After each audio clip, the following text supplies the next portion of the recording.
Hello everyone, I am Alka1993 and welcome to today's duel video, which will again be a tournament video. If you haven't watched round 1, because this is the round 2 match, if you haven't watched round 1 yet, go watch that. It's the previous video on this channel. I uploaded it 2 days ago on the 2nd of October, so you can watch that.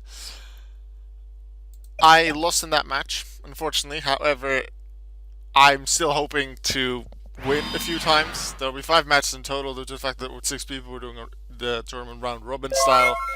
So I face everyone once. The hope is right now that I win at least once, because I already feel that with the strategy that others have, I haven't done that much of a challenge of winning that many times, maybe one. So I'll be happy with 2 or more. And Pretzel's one of the ones with a strategy that I don't expect to beat, but hey, it'd be nice. So, what can I do with 2 destruction things into a smashing gun, 2 Sakura's armor, and a compulsory evacuation device? I was very happy I drew into that dark blade, because then I can actually attack. Now, when they bring stuff out, I can destroy it, send it back to the hand, do some fancy things there. Unfortunately, they take my monster. I'm not too happy about that. And then the Sims gave it to get Rise of the Storm Monarch out. Well, I'm just sending it away. And I checked the ruling on this compulsory evacuation device. Because it was chained, any face down traps or quick play spells that are chained to the effective Rise go to the graveyard as opposed to the hand. Very luckily, I again draw into a monster. So I can keep attacking while whatever comes my way I can hopefully get rid of with Sakuretsu, or if it stays on the field for 1 turn, with Smashing Ground. They have Sakuretsu armor themselves to take out my Mad Dog, but I draw into my Hunter. Not as high attack, but it's something. Also, I already have 2 Darks in the graveyard, so this could be a nice setup for a Blacklist Soldier. I have 2 of those in my deck. Unfortunately, they have Defense Geargi armor, so that's only 500 damage to me. Which I, for some reason, forget. I never do that. I play this game during the evening, and this showed me one of the reasons why I should never play during the evening. Because not only am I a bit slower in my mind, I can't concentrate as well, therefore make more mistakes, more misplays, forget more things, but I've never forgotten to take battle damage. Never. So this is the first time. That was interesting. Now they've been able to set something up. I definitely am taking out the Geargi armor to make sure they don't get more searches, to give them less opportunity to set up Geargi against X as well. I think that was a nice play to play Smashing Ground. Volcanic Rocket comes out. They have a second Blaze Accelerator in case they destroy the first one. Otherwise, they might just have a set card that they can bluff with. Yeah, you're not taking out my monster. I want to be able to attack directly. I have a monster out that I can do that with. I draw into Dark Blade, which is even more power. So I'm afraid of their consistency with Geargia and the destruction ability that the Blaze Accelerator and the Volcanics can do. But so far things are looking very good just because of my nice opening hand and the fact that every time I drew into a monster. Pretty sure I opened with five cards. Like, it's 2 Sakuretsus, 2 Smashings, and a Compulse. And then I've drawn into Dark Blade, Mad Dog, and Hunter, Dark Blade. It's going very well. They add that 3rd Blaze Accelerator to their hand. They probably are going to set one of them later, but yeah, I want to kind of finish this off, so let's make use of this luck while I have it. They play 1 set card. It's likely to be Blaze Accelerator.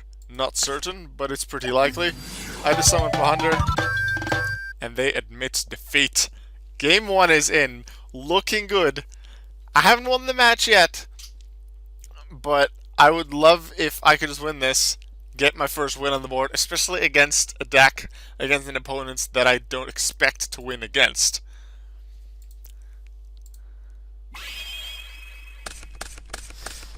Opening hand here, not so great. You sure Destinated My Body Shield are useful in their own way, but really I feel that in terms of spells and traps, Sakuretsu, Compulse, Smashing, those are some of the best ones there are.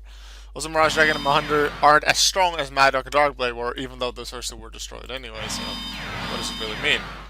They have a new draw, so higher chance to get to start off with Geargi Armor.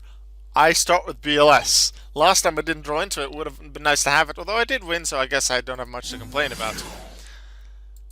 I summon Mirage Dragon, so at least they can't play something like Sakuretsu Armor, but they don't need to, because they know I'll take 300 damage, and they get their search for Geargi Accelerator, and look at that, they already have the Geargi Guns X set up, and if they want to do that with Accelerator and Armor, they can first flip Armor face down, flip it, then flip summon it to get its effect once more. Dust Tornado takes up my Dust Tornado, so that only leaves my buddy as a shield in case they play Sakuretsu armor later on. Or Smashing Ground. Gives armor's effect. Indeed, as I predicted, goes face down, flips the face up again, gets a search, 2 Geargi accelerators in their hand at minimum. Those 2 are overlaid into Gear Gigant X, and there isn't much I can do here. I can't stop their attack, which is really unfortunate. So they get their Geargi Arsenal, which isn't even nice. Just had if they had a normal summon it, because all the accelerators are special. This is going to be quite a lot of damage. And yeah, unfortunately I don't have Radiant Mirror Force. I don't think anyone no, I think maybe one person has Radiant Mirror Force in their deck. Maybe one person, I think. Might be in their side deck. But that's what I vaguely remember from seeing their deck lists. I don't actually remember. I don't think it's... At least in round 1 and 2, I don't think it was ever shown. Here a ruling comes up. And this is the case. I think I pointed that in round 1 as well.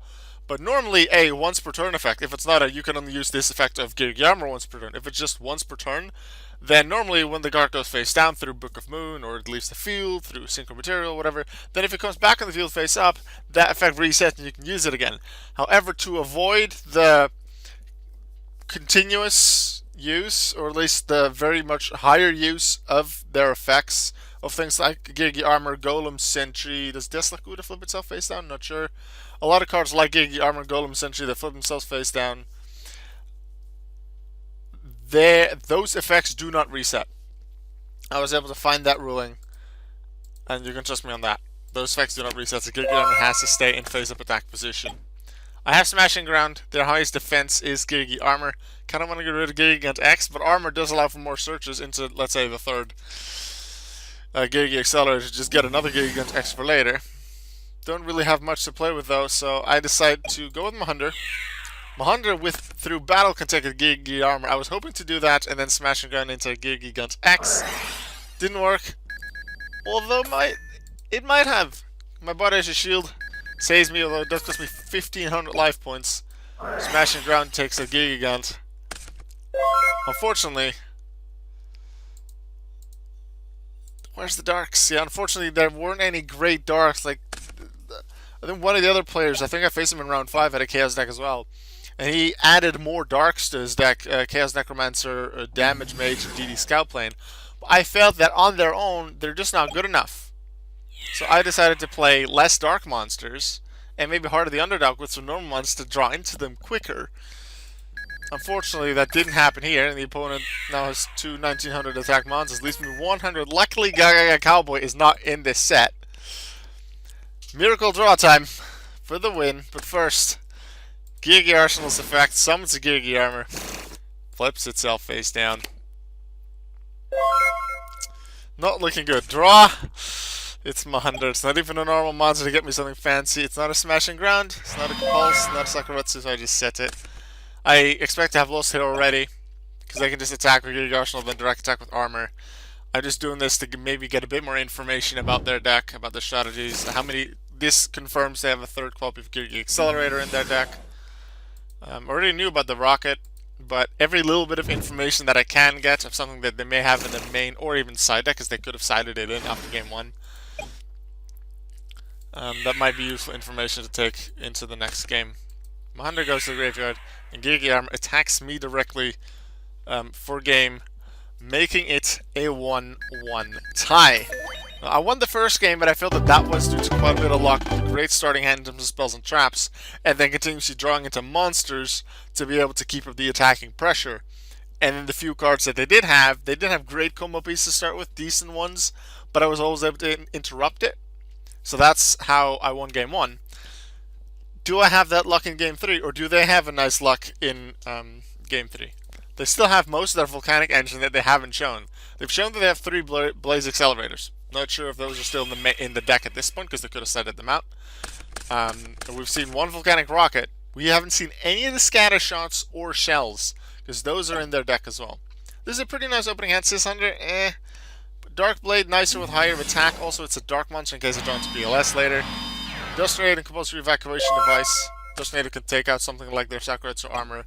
Compulse get rid of their plays, especially if it is armor. I mean, Giga X, Dust Tornado in their end phase, and I hit the Blaze Accelerator. They probably set that knowing I could have hit that with Dust Tornado, so that was a very nice move from them.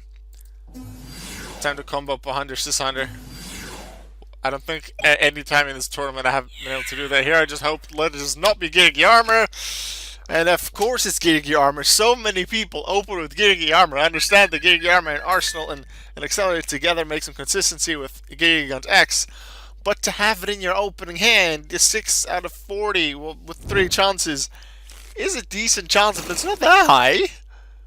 But a lot of people do open with armor, and if they don't open with armor, they get a turn 2 or 3, or they just start with Arsenal and then search for it, I guess. But a lot of people were able to open on their first turn with Giga Armor in defense position, which allowed them to have a nice setup, because there's not that many cards that you can summon turn 1 to in this format that can overcome armor.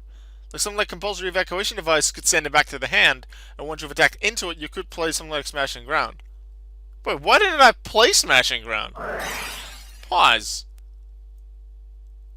I didn't play Smashing Ground. That surprises me. Was this one of those I am tired, I forgot about them mistakes? Because I remember in this game I made at least 2 other mistakes, or things that I felt like I should have done this different. Maybe I had a reason to not use it. I felt it would be better at a different point. But, yeah, not great. Then here they play Brain Control to get my Dark Blade, so that's not good. No Ryza. No, this overlay. Oh yeah, it does work. I was gonna say, because Alfredic doesn't work, because Dark Blade isn't Earth. It's also not Machine, but they overlay into Thunder Spark Dragon. That does work. 3 detaches. All other face-up mons on the field are gone, so it's 600 per 100. Poof to the graveyard. You stole my idea. Why'd you have to take down my trap? I think my idea that I'm referring to here was use my 3 mons for Thunder Spark. But maybe I wanted to, let's say, wait until they summon like Giga X, then use Compulse, and then take them out.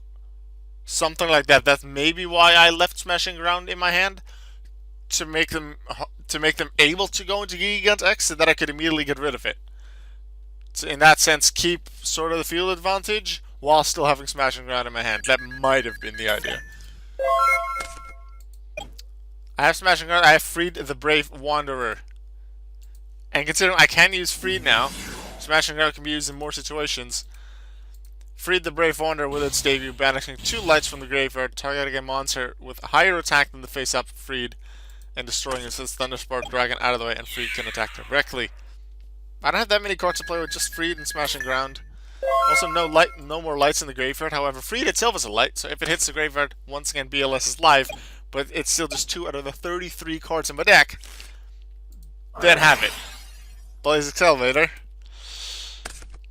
And they have a shell. Now, they did discard it before pointing at me or saying they activated the effect. And really just the target should have been the cost, but I think I told them that at a later point and they do resolve it officially correctly later, but it was clear what they were doing. They immediately get another card back to the hand to empty the deck a little bit, higher chance of next turn drawing into something good. And shell could just be a set monster, so this could very well be a shell they want to defend themselves with. Here comes Dark Blade. I'm happy I drew into a monster. Would have liked to have BLS, especially considering there's no sets, so no compulsory evacuation, there's no Sakuretsu to destroy it. Black Lesser Soldier, where are you? They pay another 500 life points to add their 3rd volcanic shell to their hand, so here are the shells that I was referring to earlier that they hadn't shown yet. As expected, Dark Blade is out. 2 darks in the grave. I can just set Sakuretsu armor, and they have a set at this point, so even if I have BLS now, they have a set, and I think I might actually go into it, like this turn or the next. I vaguely remember that, and then maybe that was a different match. I'm recording this as I've already played all 5 of my matches, but I don't remember every detail of what happens. Wait, what happened there? Did they take damage before I attacked? Yes, they did. Okay, that's a bit strange. I was confused why they didn't take damage, and I just went to the next phase. Fissure, yeah, I didn't go with Fissure. Maybe I should have done that. Although that is reactive, well, after they've already had a turn, but I guess the same for Smashing Ground. Those cards that were able to get rid of monster like Smashing Guard, like Fissure, they were very, very useful. So definitely in the next turn, if there are cards like that, which are likely, because I always include like one or two, the one starter deck or structure deck, and often in those is where you'll find most of your, what are the, can't quite come up with the name of the cards that, the floodgates, I think. You can put in a lot of decks. Your Mystical Space Typhoon, your Fissure, your Trap Hole, your Negate Attack, cards like that. And often in there's at least one monster destruction card, such as Fissure, and a spell and trap destruction card, such as Dust Tornado, Mystical Space Typhoon. Alright. Unfortunately, I know that they have Gigi Armor. I could summon Mirage Dragon, but that'd just invite them to destroy me. So I decided let's not do anything. I have Sakuretsu Armor to stop one of their attacks. Here they're asking about if they have to do mandatory effects versus optional effects. So I just answered their question, but I couldn't come up with what they might have meant. Like, why that's the thing that they were thinking about. So, let's just find out. Gigi Armor. Yes, Gigi Accelerator, because I remember it does show here. Accelerator comes out through Special Summon, and then it's attributed for Ryza. Now, Ryza's effect activates the moment its tribute summoned, and it's a mandatory effect. And due to the SCGOC rules, simultaneous effects go on chain. Mandatory effects of the turn player, which is Presto, will go first. Giri Accelerator is their own card as well, but that is an optional effect. I don't have any mandatory effects that activate at this time, so Ryza goes first according to the SCGOC rules. Giri Accelerator would be Chain Link 2. Now, before they resolve anything, they do have to show the targets. So, I'm not sure if this happens. We'll check in a second. But Ryza would have to target the card on the field that they want to place on top of the deck. And then Gigi Accelerator would have to target the Gigi monster in the graveyard to add to their hand. Then I have the option to respond, and then them as well, would they want to. And then chain resolves in reverse. Ryza, I believe, targets my set card. Yep. But I let it through because I can't really do anything. Armor is added back to the hand, and unfortunately my Sakuretsu Armor goes to the deck. No. That's not good, because not only do they hit me hard, I also just draw into Sakuretsu. Armor goes to face down defense position. I was hoping they would forget that, because then Mirage Dragon could at least destroy it, but no, of course not. Smashing Ground takes out Ryza, because otherwise my game is over. I have to set Mirage Dragon just to defend my life points, because I can only take out one thing with Sakuretsu Armor, and then just hope I draw into something good later. BLS still, and then hope that all their face downs are Dust Tornadoes, but as you can see now, they're both Compulses, because it is a replay, so I can see it. They add to their hand a Gigi Arsenal. Compulsory Evacuation Device to get rid of Mirage Dragon, likely so that even if I have Sakuretsu Armor, they can get through it. I do play it, just in case they give me a chance with the next attack, like my opponent did, or they forget to attack. Barely ever happens, but I suppose the chance exists. And as I said, I do want to play this game until the very end and always play my very best with the win in mind. My opponent does play Compulsory Evacuation Device, likely because they just wanted to show what they had face down, because they felt the game was over. However, I hadn't admitted defeat yet. My life points weren't at 0 yet, so the game was still officially on. So they returned their arsenal to the hand, which means it's not destroyed by Sakuretsu Armor because change herself backwards. The Gigi Armor attacks directly, takes my life points down to 0, and even though I won game 1, it was the consistency of their deck against the not as great consistency of my deck that won the game for them. So Pretzel, congratulations with your victory. They, I believe, have 2 wins after 2 rounds now. I have no wins after 2 rounds, so I have to win all 3 matches that are remaining for me if I want to end up with a positive ratio and have a decent chance at the podium. There's a decent chance at the podium considering we only have 6 people. But I do have to win at least 2 more, but 3 more especially if I want to have a good chance at that. So hopefully that'll work either tomorrow or in 2 days' time. I will be uploading that next video. Also something I think I'll be doing, and whether I'll upload it today or tomorrow, I don't know, is do a few dual caster videos. I don't think I'll likely do them often, but just I go into a rated game, a high rated game, and just commentate on what's happening live. I think I'd enjoy that every now and then. I think it'd be interesting. Also, just to see for you as viewers, but also for me to learn some combos, to learn what cards, and what interesting techs are used in high-rated games in the meta of Yu-Gi-Oh at the moment, on the road of me learning meta and doing well in big tournaments. That's the video for today. I'll see you in the next one. Goodbye.